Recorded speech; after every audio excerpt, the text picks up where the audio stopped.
শীতের এই মিষ্টি সন্ধ্যায় আপনাদের সকলকে স্বাগত জানাই আজকের ভোরের আলো নিউজে। প্রথমেই থাকছে শিরোনাম। ফের বায়ু দূষণে ঝুঁকিপূর্ণ অবস্থানে ঢাকা। অভিযানকালে জুয়ারিদের হামলায় ডিবি পুলিশের 7 সদস্য আহত। ক্লাসে মোবাইল ফোন ব্যবহার নিষিদ্ধ, যেই সুফল পাচ্ছে দেশটি। ঘর মোছা সহ সব কাজ করে দিচ্ছে কুকুর। শীতের এই সময়ে কোন কোন সিনেমা সিরিজ দেখছেন দর্শকেরা? এবারে চলে যাচ্ছি বিস্তারিত খবরে।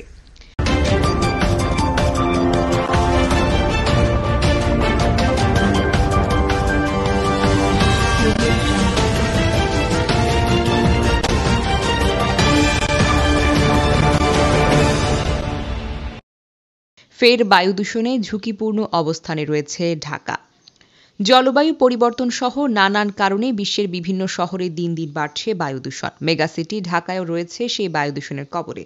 দিন দিন খারাপ হচ্ছে ঢাকা শহরের বায়ুর মান। আশঙ্কার বিষয় হল দূষিত বায়ুর ক্ষতিকারক প্রভাবে শ্বাসনালী এবং ফুসফুসের নানান সমস্যায় পড়ছেন এই শহরের বাসিন্দারা।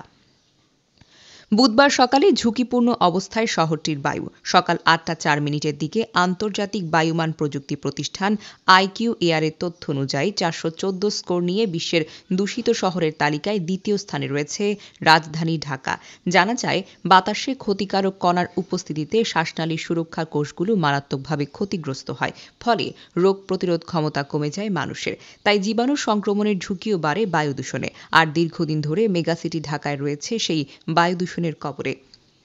এদিন একই সময় 536 স্কোর নিয়ে বিশ্বের দূষিত বায়ুর তালিকায় শীর্ষে অবস্থান করছে বসনিয়ার হার্জেগোভিনার সারাজেভো। 414 স্কোর নিয়ে বিশ্বের দূষিত বায়ুর তালিকায় দ্বিতীয় অবস্থানে রয়েছে রাজধানী ঢাকা। তৃতীয় অবস্থানে রয়েছে গণতান্ত্রিক প্রজাতন্ত্র কঙ্গোর কিনশাসা, আর যার স্কোর 310। এছাড়া 211 স্কোর নিয়ে চতুর্থ অবস্থানে রয়েছে ভারতের দিল্লি শহর, আর 202 স্কোর নিয়ে পঞ্চম অবস্থানে রয়েছে পাকিস্তানের করাচি শহর। অভিযানকালে জুয়ারিদের হামলায় ডিবি পুলিশের 7 সদস্য আহত। ফরিদপুরের মধুখালীতে অভিযান চালানোর সময় স্থানীয় মাদক ব্যবসায়ী ও জুয়ারিদের হামলায় ডিবি পুলিশের অন্তত 7 সদস্য আহত হয়েছেন। এর মধ্যে 3 জনের অবস্থা বেশ গুরুতর। তাদেরকে ফরিদপুর মেডিকেল কলেজ হাসপাতালে ভর্তি করা হয়েছে। বাকি 4 জন প্রাথমিকভাবে চিকিৎসা নিয়েছেন। মঙ্গলবার দিবাগত রাত 8:30টার দিকে উপজেলার ডুমাইন বাজারে মাদক এবং জুয়ার আসরে অভিযান চালায় ডিবি পুলিশের একটি দল। এ সময় হামলার ঘটনা ঘটে। এতে এসআই জব্বার হোসেন এবং দেওয়ান মুহাম্মদ সবুর এবং এএসআই শফিকুল ইসলাম গুরুতরভাবে আহত হন। ফরিদপুর মেডিকেল কলেজ হাসপাতালের চিকিৎসক মোহাম্মদ তৌসিফ সরকার প্রিয় জানান, আহতদের মধ্যে জব্বারের মাথায় 3টি ক্ষত রয়েছে। অপর 2 জনকে পিটিয়ে জখম করা হয়েছে। তারা সকলেই আশঙ্কামুক্ত। রাত 12টার দিকে জেলা পুলিশের ঊর্ধ্বতন কর্মকর্তারা হাসপাতালে তাদের দেখতে আসেন। হামলার ঘটনা নিয়ে অতিরিক্ত পুলিশ সুপার শৈলেন চাকমা বলেন, খবর পেয়ে রাতে ডুমাইন বাজারে মাদক ও জুয়ার আসরে অভিযানে যায় ডিবি পুলিশের 7 থেকে 8 সদস্যের একটি দল। এ সময় জুয়ার আসর থেকে 2 জনকে মাদকসহ আটক করা হয়। জব্দ করা হয় জুয়ার টাকা এবং অন্যান্য সরঞ্জাম। এই পুলিশ কর্মকর্তা আরও জানান, এরপর সাক্ষ্য দেওয়ার জন্য বাজার কমিটির সভাপতিকে ডাকা হয়। তিনি আসার আগেই মাদক ব্যবসায়ী এবং জুয়ারিরা অতর্কিতভাবে হামলা চালায়। এতে কয়েকজন আহত হয় এবং গুরুতরভাবে আহত হন 3 জন। নেদারল্যান্ডসে ক্লাসে মোবাইল নিষিদ্ধ এবং যেই সুফল পাচ্ছে দেশটি। নেদারল্যান্ডসের বেশ কয়েকটি স্কুলের ক্লাসরুমে মুঠোফোন একেবারেই নিষিদ্ধ। দেশটি বলছে, শিক্ষার্থীদের মনোযোগ বাড়ানো এবং খেলাধুলার আগ্রহ তৈরি করা, নিজেদের মধ্যে সরাসরি কথা বলার উৎসাহ বাড়াতেই এমন উদ্যোগ। নেদারল্যান্ডসের অনেক স্কুলের ক্লাসরুমে মুঠোফোনে নিষিদ্ধের নিষেধাজ্ঞা বাস্তবায়নের দায়িত্ব স্কুল কর্তৃপক্ষের। এতে স্কুলের শিক্ষার্থীদের কিছু সময়ের জন্য মুঠোফোন থেকে দূরে থাকতে হবে। সকাল 8টা দ্বাদশ শ্রেণীর শিক্ষার্থীদের জার্মান ক্লাস নেন থমাস পেটার। তার ক্লাসে মুঠোফোন একেবারেই নিষিদ্ধ। ক্লাস শুরুর আগে তাই মুঠোফোনটি লকারে বা বাসায় রেখে আসতে হয়। তিয়া শোল্টন নামের এক শিক্ষার্থী বলেন, আগে ক্লাস চলাকালে কখনো কখনো ফোন বাজত। আমি বিষয়টা নির্বুদ্ধিতা মনে করতাম। শিক্ষার্থী সায়না জরিৎসমা বলেন, এটি প্রয়োজন আছে কিনা জানি না। আমার উন্নতি হয়েছে, তবে এটি আমার চেষ্টায় হয়েছে নাকি মুঠোফোন নিষিদ্ধের কারণে হয়েছে তা আসলে বুঝতে পারছি না। কারো কাছে মুঠোফোন পাওয়া গেলে তা নিয়ে দেওয়া হয়। বিকেল 5টার আগে সেটি ফেরত দেওয়া যাবে না। যেদিন ক্লাস আগে শেষ হয়ে যায় সেদিন ব্যাপারটি বেশ বিড়ম্বনার। জরিৎস্মা বলেন, আমার মুঠোফোনটি এখনো জব্দ হয়নি, কারণ আমি যথেষ্ট সচেতন। আমি শুধু আমার মুঠোফোনের জন্য 5টা অবধি অপেক্ষা করতে চাই না। শিক্ষক থমাস পেটার বলেন, গত 6 মাসের অভিজ্ঞতায় আমি বলতে পারি শিক্ষার্থীরা আগের চেয়ে বেশি ক্লাসে মনোযোগী হয়েছে।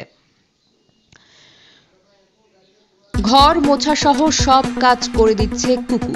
ঘর মোছা, কাপড় কাচা, থালাবাটি ধোয়া, বিছানা গোছানো, ময়লা ফেলা সহ নিত্যদিন ঘরের কাজগুলো করতে কারই বা ভালো লাগে। মাঝে মধ্যে মনে হয় কেউ যদি এসব কাজ করে দিত তবে কতই না আরাম হতো। এমনটা ভাবতে ভাবতে মুঠোফোন ঘাটার সময় যদি হঠাৎ দেখেন একটা কুকুর আপনার এসব কাজ করছে, তাহলে নিশ্চয়ই আপনার চোখ কপালে উঠে যাবে, তাই না? তবে আপনি যতই অবাক হন না কেন, প্রমিস কিন্তু রোজ এসব কাজ করে।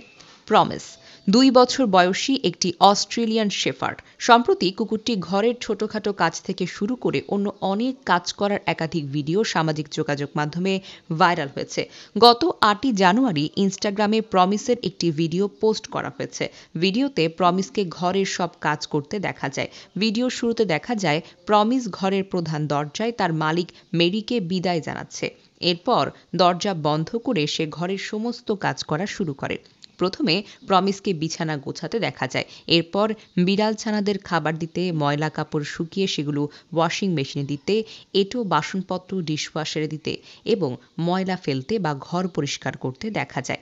এরপর মেরি বাড়িতে ফিরে এলে প্রমিস দরজাটি খুলে দেয়। ভিডিওটির শিরোনাম, a day in the life of a stay at home house dog. এখন পর্যন্ত 32,70,00,000-এর বেশি বার ভিডিওটি দেখা হয়েছে। শীতের এই সময়ে কোন কোন সিনেমা সিরিজ দেখছেন দর্শকেরা? নতুন বছরের সবচেয়ে বেশি আলোচনায় রয়েছে সিরিজ, পাশাপাশি দর্শক সিনেমাও দেখছেন। ইন্টারনেট মুভি ডেটাবেজ বিশ্বের সবচেয়ে বড় অনলাইন চলচ্চিত্রের তথ্য ভাণ্ডার। এখান থেকে জানা যায় বিশ্বের কোন সিনেমা নিয়ে ভক্তদের আগ্রহটা অনেকটা বেশি। IMDb'র তৈরি করা তালিকা থেকে জানতে পারেন এই সপ্তাহে দর্শকেরা সবচেয়ে বেশি দেখছেন কোন কোন সিনেমা বা সিরিজগুলো। এই মুহূর্তে ওয়েব দুনিয়ার সবচেয়ে বেশি আলোচনায় রয়েছে স্কুইড গেম, এর পরবর্তী সিকুয়েল। আলোচিত সিরিজটি IMDb'তে 8 রেটিং নিয়ে আলোচনার বেশ শীর্ষে রয়েছে। ভ্যাম্পায়ারদের নিয়ে হরর এবং রহস্যজনক ঘরানার সিনেমা নসফেরাতু 7.7 রেটিং নিয়ে এটি আলোচনার শীর্ষ 2 নম্বরে রয়েছে।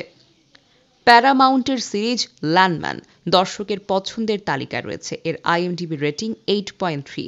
হঠাৎ জন্মের পর দেখা যায় মেয়ের গায়ের রং নীল, সে সবার থেকে আলাদা। উইকেট নামের ফ্যান্টাসি এবং মিউজিক্যাল এই সিনেমা দর্শকেরা পছন্দ করছেন। সিনেমার রেটিং 7.8।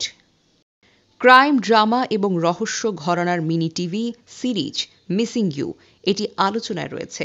নতুন বছর উপলক্ষে এই বছরের প্রথম দিন নেটফ্লিক্সে মুক্তি পেয়েছে সিরিজটি, যার রেটিং হল 6.2। লাইক এবং সাবস্ক্রাইব করে ভোরের আলো নিউজের সাথেই থাকুন। ধন্যবাদ।